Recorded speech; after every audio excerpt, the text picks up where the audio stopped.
No actual modelo de financiamento autonómico, a Administración Central é a que recada a maioría dos impostos. Unha parte transfírese logo ás comunidades, seguindo o principio de solidariedade interterritorial, que permite que todas, independentemente da súa capacidade recadatoria, reciban fondos para garantir uns servicios públicos mínimos. Se sae adiante o pacto fiscal con Cataluña, suporía invertir o sistema. A Axencia Tributaria Catalá pasaría a recadar o 100% dos impostos na comunidade e cedería despois unha cota ao Estado.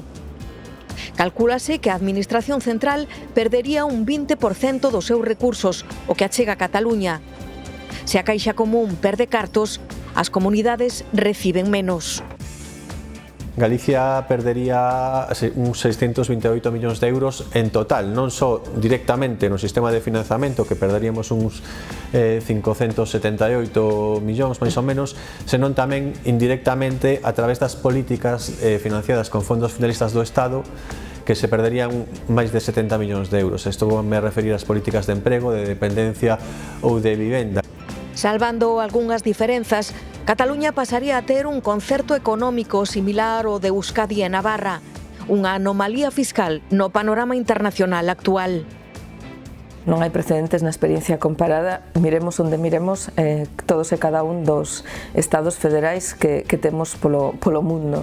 Ningún estado renuncia a súa capacidade tributaria nun territorio, e menos aínda nun territorio que supón 1 de cada 5 euros de produción e de aportación ao PIB neste país. O que se está plantexando é que unhas comunidades autónomas, porque teñen capacidade para xerar recursos, poidan ter unha educación, unha sanidade, uns servizos sociais, porque disto estamos a falar, de primeiro nivel ou de primeira categoría, mentras que aquelas comunidades que teñan menores posibilidades para obter recursos, pois teñan un acceso a uns servicios recortados.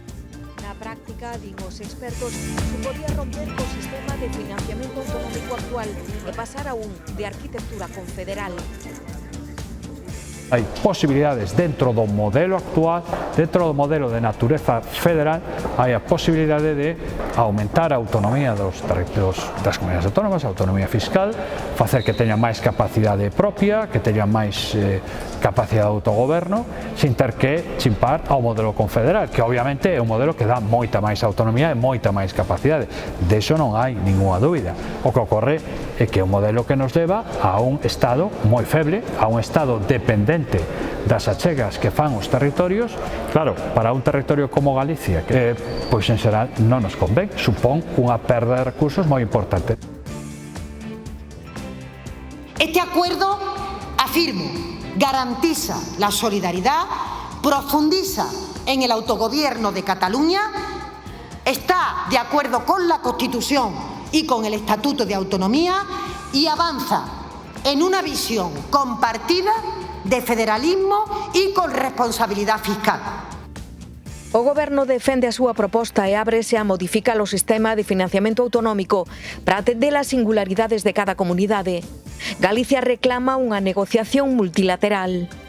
Que se poña en riba da mesa unha proposta de modelo e un número de recursos, cantos cartos temos para asignar a través do modelo de financiamento. E unha vez que se faga iso, pois eso, nun contexto no que participemos todas as comunidades autónomas, porque o que afecta a todos debe tratarse entre todos, non só entre uns poucos, pois tratar de chegar a un acordo, o que temos claro que queremos unha evolución e non unha revolución do sistema, que é o que supón a proposta de concerto para Cataluña.